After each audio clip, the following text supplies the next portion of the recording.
Hello friends, welcome to my YouTube channel. आज हम लोग यूपी पुलिस कांस्टेबल के लिए संपूर्ण भौतिक विज्ञान कंप्लीट करेंगे और ये सारे वही क्वेश्चन होंगे जो प्रीवियस ईयर में पूछे गए हैं और उसके साथ साथ हम लोग कुछ नए क्वेश्चन भी करेंगे। और अगर आपको वीडियो अच्छा लगे तो चैनल को सब्सक्राइब करें, वीडियो को लाइक करें, कमेंट करें। चलिए देखते हैं हम लोग यहाँ पे पहला क्वेश्चन आपसे पूछा गया है। पहला क्वेश्चन यहाँ पर पूछा गया है, कणों की तरंग प्रकृति किसने स्थापित की? कणों की तरंग प्रकृति के बारे में बताया था डी ब्रोगली ने। तो यहाँ पे ए ऑप्शन बिल्कुल ही सही हो जाएगा। डी ब्रोगली ने कणों की तरंग प्रकृति के बारे में बताया था या फिर इसकी स्थापना की थी। अब देखो यहाँ पे कुछ फैक्ट बताए गए, जैसे कि जिसे डी ब्रोगली सिद्धांत के रूप में जाना जाता है। जो डी ब्रोगली ने कणों की तरंग प्रकृति बताई थी उसे ही डी ब्रोगली सिद्धांत के रूप में जाना जाता है। इस सिद्धांत के अनुसार सभी पदार्थों में तरंगों जैसी प्रवृत्ति होती है और उनकी तरंग दैर्ध्य उनके आवेग के व्युत्क्रमानुपाती तथा आवृत्ति उसकी गतिज ऊर्जा के समानुपाती होती है। अन्य शब्दों में इलेक्ट्रॉन तरंग की भांति व्यवहार करता है और इसकी तरंग दैर्ध्य को गतिज ऊर्जा से नियंत्रित कर सकते हैं। तो ये पॉइंट आपको याद रखने हैं। उसके बाद अगला क्वेश्चन आपसे पूछा गया है। सेकंड क्वेश्चन आपसे पूछा गया है, चुंबकीय चालक घनत्व की इकाई क्या है? चुंबकीय चालक घनत्व की इकाई है टेस्ला। क्या है? टेस्ला। अब यहाँ पे आपको एक पॉइंट ये नोट करना है, एक टेस्ला बराबर 1 वेबर प्रति मीटर स्क्वायर होता है। क्या होता है? एक टेस्ला बराबर 1 वेबर प्रति मीटर स्क्वायर होता है। और वेबर जो होता है चुंबकीय फ्लक्स का एसआई पद्धति में मात्रक है। क्या है? वेबर किसका मात्रक होता है? चुंबकीय फ्लक्स का। उसके बाद अगला क्वेश्चन आपसे पूछा गया, एम्पियर मात्रक है। एम्पियर किसका मात्रक है? एम्पियर मात्रक है विद्युत धारा का। तो यहाँ पे डी ऑप्शन बिल्कुल ही सही हो जाएगा। उसके बाद एक पॉइंट ये याद रखना है आपको, 1 कूलम प्रति सेकंड की दर से प्रवाहित विद्युत आवेश को 1 एम्पियर धारा कहेंगे। क्या कहेंगे? 1 कूलम प्रति सेकंड की दर से प्रवाहित विद्युत आवेश को 1 एम्पियर की धारा कहेंगे। उसके बाद अगला क्वेश्चन आपसे पूछा गया, द्रवों का घनत्व मापने के लिए किस उपकरण का उपयोग किया जा सकता है? द्रवों का घनत्व मापने के लिए उपयोग किया जाता है पिकोनोमीटर का। किसका? पिकोनोमीटर का। अब यहाँ पे देखो कुछ पॉइंट दिए गए, जैसे कि एनीमोमीटर से वायु वेग मापा जाता है, यूडियोमीटर से मापा जाता है गैस के मिश्रण का आयतन परिवर्तन, और पिकोनोमीटर से द्रव का घनत्व मापते हैं, और वेबामीटर से मापते हैं मिट्टी का यांत्रिक गुण। तो ये भी पॉइंट आपको याद रखने हैं। उसके बाद नेक्स्ट क्वेश्चन आपसे पूछा गया है, शक्ति की भौतिक मात्रा की विमा है। शक्ति की भौतिक मात्रा की विमा होती है m की पावर 1, l की पावर 2 और t की पावर -3। तो यहाँ पे बी ऑप्शन बिल्कुल ही सही हो जाएगा। उसके बाद अगला क्वेश्चन आपसे पूछा गया है, दृष्टि वैषम्य को किस लेंस के प्रयोग से दूर किया जाता है? दृष्टि वैषम्य को किस लेंस के प्रयोग से दूर किया जाता है? तो इसका आंसर हो जाएगा बेलनाकार लेंस से। किससे? बेलनाकार लेंस से। उसके बाद अगला क्वेश्चन आपसे पूछा गया है, फ्रैंक व्हिटल द्वारा निम्न में से किसका आविष्कार किया गया है? फ्रैंक व्हिटल ने किसका आविष्कार किया था? तो इसका आंसर हो जाएगा जेट इंजन का आविष्कार किया था फ्रैंक व्हिटल ने। उसके बाद नेक्स्ट क्वेश्चन आपसे पूछा गया है, दांतों की वर्धित छवि को देखने के लिए दंत चिकित्सकों द्वारा का उपयोग किया जाता है। मतलब यहाँ पे पूछा गया है दंत चिकित्सकों के द्वारा किसका उपयोग किया जाता है, कौन सा दर्पण का? तो आंसर हो जाएगा यहाँ पे अवतल दर्पण का यूज किया जाता है जो दांत के डॉक्टर होते हैं। उसके बाद अगला क्वेश्चन आपसे पूछा गया है, भारतीय वैज्ञानिक एवं भौतिक विज्ञान के प्रोफेसर ने संगीत के प्रति अपने गहरे प्यार के कारण वर्ष 1921 में लंदन की रॉयल सोसाइटी के समक्ष तार के संगीत उपकरणों के सिद्धांत पर शोध पत्र प्रस्तुत किया था। तो जो शोध पत्र है ये प्रस्तुत किया था संगीत के उपकरणों के सिद्धांत जो है इसके बारे में सीवी रमन ने। किसने? सीवी रमन ने। अब देखो जो सीवी रमन थे, अब यहाँ पे इनके बारे में कुछ पॉइंट जैसे दिया गया, जैसे कि प्रकाश के प्रकीर्णन पर उत्कृष्ट कार्य के लिए इन्हें 1930 में नोबेल पुरस्कार भौतिकी प्रदान किया गया था। किसमें? भौतिकी में प्रकाश के प्रकीर्णन पर उन्होंने क्या किया था? कार्य किया था इसके लिए 1930 में नोबेल पुरस्कार प्रदान किया गया। और इसी के उपलक्ष्य में इनको 28 फरवरी को राष्ट्रीय विज्ञान दिवस मनाया जाता है। इनकी इसी खोज के उपलक्ष्य में 28 फरवरी को राष्ट्रीय विज्ञान दिवस मनाया जाता है। ये क्वेश्चन कई बार पूछा गया कि राष्ट्रीय विज्ञान दिवस कब मनाते हैं, तो आंसर हो जाएगा 28 फरवरी को। उसके बाद अगला क्वेश्चन पूछा गया प्रकाश वर्ष किसका मापन करता है। प्रकाश वर्ष मापन करता है दूरी का, तो यहाँ पे ए ऑप्शन बिल्कुल ही सही हो जाएगा। और ये भी आपको याद रखना है कि एक प्रकाश वर्ष बराबर 9.46 गुणे 10 की घात 15 मीटर होता है। और यहीं पे अगर किलोमीटर में दे दे तो 9.46 गुणे 10 की घात 12 किलोमीटर होता है। ये भी आपको याद रखना है। उसके बाद अगला क्वेश्चन आपसे पूछा गया है निम्न में से कौन एक वैज्ञानिक होने के साथ साथ एक महान उद्योगपति भी थे जिन्होंने भारत में कई उद्योगों की स्थापना की थी। तो ये थे विक्रम साराभाई। कौन थे? विक्रम साराभाई। और इसके बाद अगला क्वेश्चन यहाँ पर पूछा गया है फ़ारेनहाइट में जल का क्वथनांक होता है। फ़ारेनहाइट में जल का क्वथनांक कितना होता है? ये होता है 212 फ़ारेनहाइट। कितना होता है? 212 फ़ारेनहाइट।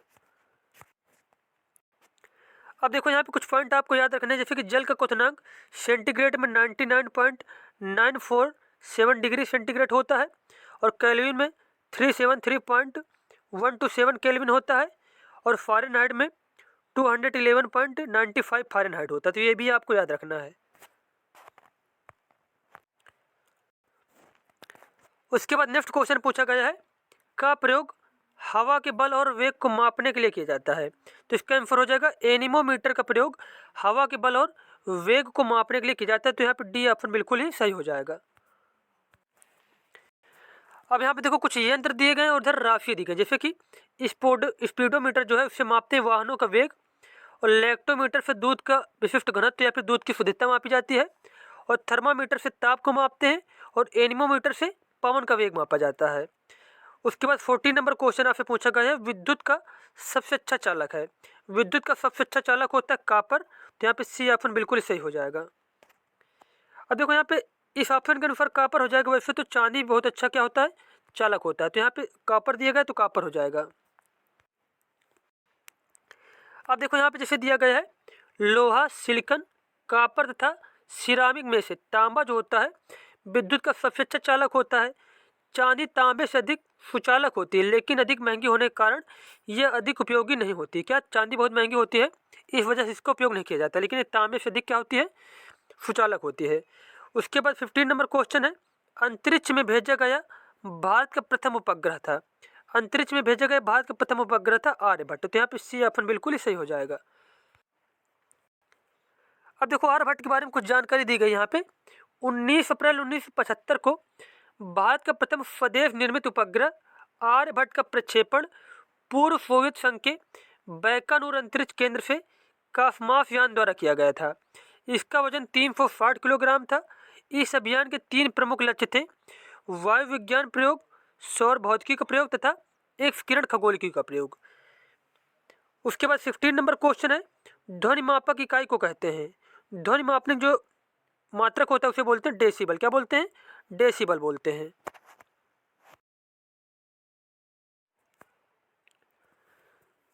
अब देखो यहाँ पे कुछ पॉइंट बताए गए हैं आपको, जैसे कि ध्वनि की मापक इकाई डेसिमल है जबकि कैलोरी ऊष्मा का तथा न्यूटन बल का मात्रक है। अब देखो यहाँ पे 2 पॉइंट और याद रखने हैं। न्यूटन किसका मात्रक होता है? बल का मात्रक होता है। और कैलोरी किसका मात्रक है? ये ऊष्मा का मात्रक है। फ़ारेनहाइट ताप मापने के स्केल पैमाना है। फ़ारेनहाइट किसका मात्रक है? ये ताप का मात्रक है। तो ये तीनों पॉइंट आपको याद रखने हैं। उसके बाद 17 नंबर क्वेश्चन पूछा गया है अंटार्कटिका जाने वाले प्रथम भारतीय दल के प्रभारी थे। अंटार्कटिका जाने वाले प्रथम भारतीय दल के जो प्रभारी थे उनका नाम था डॉक्टर जे कासिम। क्या नाम था? डॉक्टर एस जे कासिम नाम था। तो यहाँ पे बी ऑप्शन बिल्कुल सही हो जाएगा। उसके बाद नेक्स्ट क्वेश्चन आपसे पूछा गया है रेफ्रिजरेटर में कौन सा गैस द्रव का प्रयोग किया जाता है। तो इसका आंसर हो जाएगा अमोनिया गैस का। किसका? अमोनिया गैस का। उसके बाद नेक्स्ट क्वेश्चन आपसे पूछा गया है ऊर्जा से भरपूर प्रकाश के लिए एलईडी यह वर्तमान तकनीक है। एलईडी का विस्तारित रूप है। एलईडी का फुल फॉर्म बताना, तो एलईडी जो फुल फॉर्म होता है वो होता है लाइट एमिटिंग डायोड। तो यहाँ पे सी ऑप्शन बिल्कुल सही है, लाइट एमिटिंग डायोड होता है एलईडी फुल फॉर्म। अब देखो यहाँ पे कुछ और पॉइंट दिए गए हैं, जैसे कि एलईडी का पूरा नाम लाइट एमिटिंग डायोड है या फिर प्रकाश उत्सर्जक डायोड जिसको बोलते हैं हिंदी में। यह एक अर्धचालक डायोड होता है जिसमें विद्युत धारा प्रवाहित करने पर प्रकाश उत्सर्जित करता है। एलईडी कई प्रकार की होती है, जैसे कि इसमें से miniature, flashing, high power, alpha numeric, बहुवर्णी और ओएलईडी प्रमुख है। ये क्या है? ये सारे एलईडी के प्रकार हैं।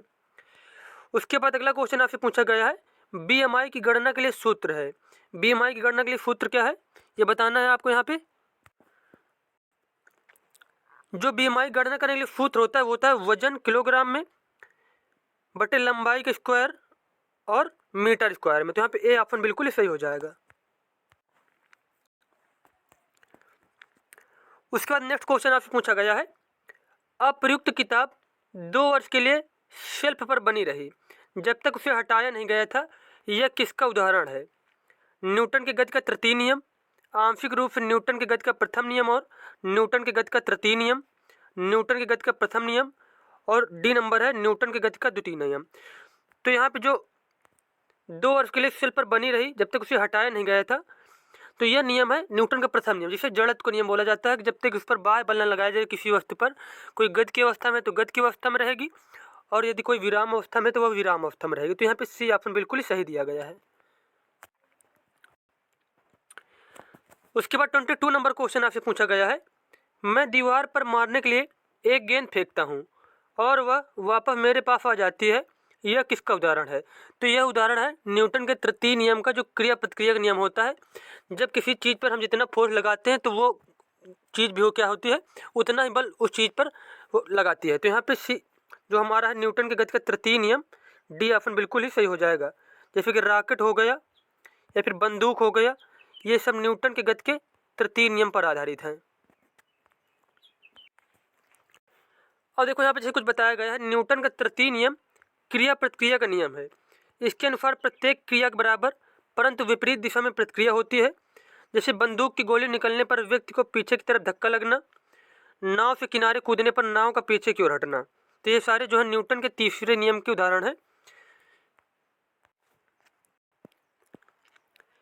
उसके बाद 23 नंबर क्वेश्चन आपसे पूछा गया है, परमाणु में नाभिक के अंदर कौन सा कण होता है? जो परमाणु का नाभिक होता है उसके अंदर होते हैं प्रोटॉन और न्यूट्रॉन, और इलेक्ट्रॉन जो होता है वो बाहरी कक्षा में चक्कर लगाता रहता है। तो यहाँ पे बी ऑप्शन बिल्कुल सही है। उसके बाद नेक्स्ट क्वेश्चन पूछा गया फिर डेसिबल इकाई है। तो डेसिबल होती इकाई ये होती ध्वनि की तीव्रता की। किसकी? ध्वनि की तीव्रता की।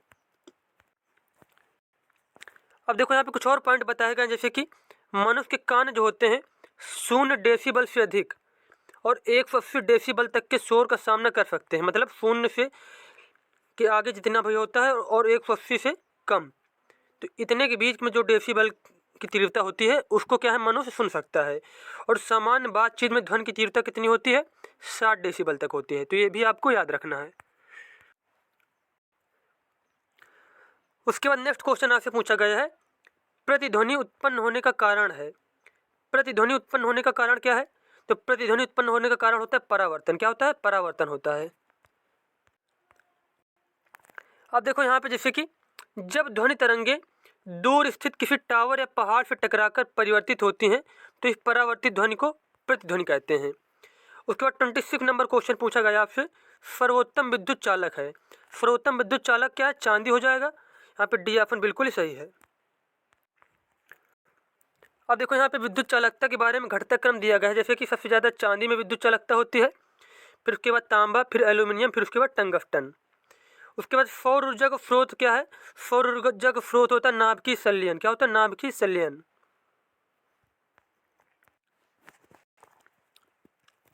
उसके बाद अगला क्वेश्चन आपसे पूछा गया है, वेरी लाइट पिस्टल का प्रयोग रात में किस लिए किया जाता है? वेरी लाइट पिस्टल का प्रयोग रात में किस लिए किया जाता है? तो इसका आंसर हो जाएगा, किसी स्थल को कुछ देर के लिए प्रकाशित करने के लिए वेरी लाइट पिस्टल का प्रयोग किया जाता है। तो यहाँ पे डी ऑप्शन करेक्ट है। उसके बाद अगला क्वेश्चन पूछा गया आपसे, अन्वेषण के दौरान झूठ पकड़ने के लिए निम्न में से किसका प्रयोग किया जा सकता है? नार्को टेस्ट का, ब्रेन मैपिंग टेस्ट का, या फिर पॉलीग्राफ टेस्ट का, या फिर उपरोक्त सभी। तो यहाँ पे आंसर हो जाएगा उपरोक्त सभी। झूठ पकड़ने के लिए इस सब का प्रयोग किया जाता है, नार्को टेस्ट का भी, पॉलीग्राफ टेस्ट और ब्रेन मैपिंग टेस्ट का भी। उसके बाद नेक्स्ट क्वेश्चन आपसे पूछा गया है, भोजन ऊर्जा को मापने की यूनिट का नाम क्या है? भोजन ऊर्जा को मापने की यूनिट का नाम है कैलोरी। क्या नाम है? कैलोरी नाम है। और यहाँ पे देखो जैसे कि विद्युत प्रतिरोध का मात्रक क्या है? ओम होता है। और विद्युत सामर्थ्य का मात्रक हॉर्स पावर होता है। तो ये भी पॉइंट आपको याद रखना है। विद्युत प्रतिरोध का मात्रक क्या है? ओम है। और विद्युत सामर्थ्य का मात्रक हॉर्स पावर। अगला क्वेश्चन पूछा गया आपसे, निम्नलिखित में से विश्व का प्रथम संचार उपग्रह कौन सा था? तो संचार उपग्रह सबसे पहला कौन था? इनसैट ए था। कौन था? इनसैट ए था। सर यहाँ देखो थोड़ा मिस्टेक हो गई है, इसमें पूछा क्या गया है कि विश्व का प्रथम संचार उपग्रह कौन सा था? तो संचार उपग्रह जौन था वो था टेलीस्टार फर्स्ट। कौन था? टेलीस्टार फर्स्ट था। तो यहाँ पे सी ऑप्शन बिल्कुल सही हो जाएगा। और देखो ये जो विश्व का प्रथम संचार उपग्रह टेलीस्टार फर्स्ट था, जिसे 10 जुलाई 1962 को अमेरिका के नासा द्वारा प्रक्षेपित किया गया था। हालांकि यह उपग्रह अब क्रियाशील नहीं है, लेकिन यह आज भी अपनी कक्षा में विद्यमान है। तो अगर ये पूछ लिया जाए क्वेश्चन कि टेलीस्टार फर्स्ट जो है किस देश के द्वारा क्या किया गया था? प्रक्षेपित किया गया था, तो आंसर हो जाएगा नासा के सॉरी अमेरिका के द्वारा।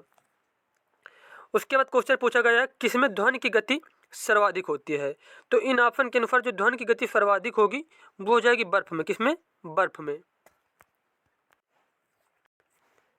अब देखो यहाँ पे माध्यम दिए गए हैं, इधर दिए गए ध्वनि की चाल, मतलब सबसे ज़्यादा जैसे किसमें होती है? एल्यूमिनियम में होती है 6420, फिर उसके बाद कांच में होती है 5640, फिर लोहा में 5130, समुद्री जल में 1533 और पानी में फिर 1493 और बर्फ में फिर 4000 और वायु में 332 और निर्वात में क्या होती है?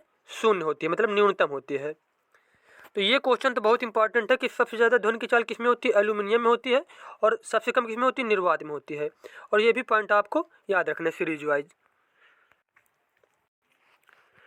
उसके बाद 33 नंबर क्वेश्चन पूछा गया, किस उपकरण का उपयोग मानचित्र पर दूरी नापने के लिए होता है? मानचित्र पर दूरी नापने के लिए उपयोग किया जाता है ओप्सोमीटर का। किसका? ओप्सोमीटर का। अब यहाँ पे देखो इसके बारे में एक पॉइंट और याद रखना है, जो ओप्सोमीटर होता है, ओप्सोमीटर, इसको एक नाम और है जैसे कि इसे कर्वीमीटर या फिर इसे मेलोग्राफ भी कहते हैं। क्या कहते हैं? मेलोग्राफ या कर्वीमीटर भी इसी कहा जाता है। उसके बाद अगला है, पलायन वेग किसे कहते हैं? उपग्रह का वेग।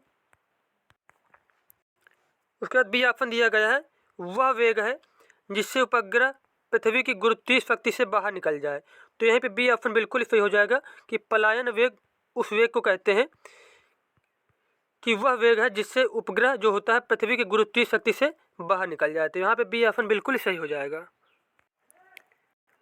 और एक पॉइंट ये भी याद रखना है, जब किसी पिंड को क्या है कि जैसे कि 11.2 किलोमीटर प्रति सेकंड से अगर फेंक दिया जाए तो क्या है, पृथ्वी की गुरुत्वीय शक्ति को पार कर जाएगा और वो कभी वापस लौट के नहीं आएगा। ये भी आपको याद रखना है। उसके बाद 35 नंबर क्वेश्चन पूछा गया है, निम्नलिखित में से वायुमंडल में कौन सी गैस नहीं पाई जाती है? तो वायुमंडल में कौन सी गैस नहीं पाई जाती है? हाइड्रोजन, ऑक्सीजन, नाइट्रोजन या फिर क्लोरीन। तो क्लोरीन गैस जो है वह वायुमंडल में नहीं पाई जाती है।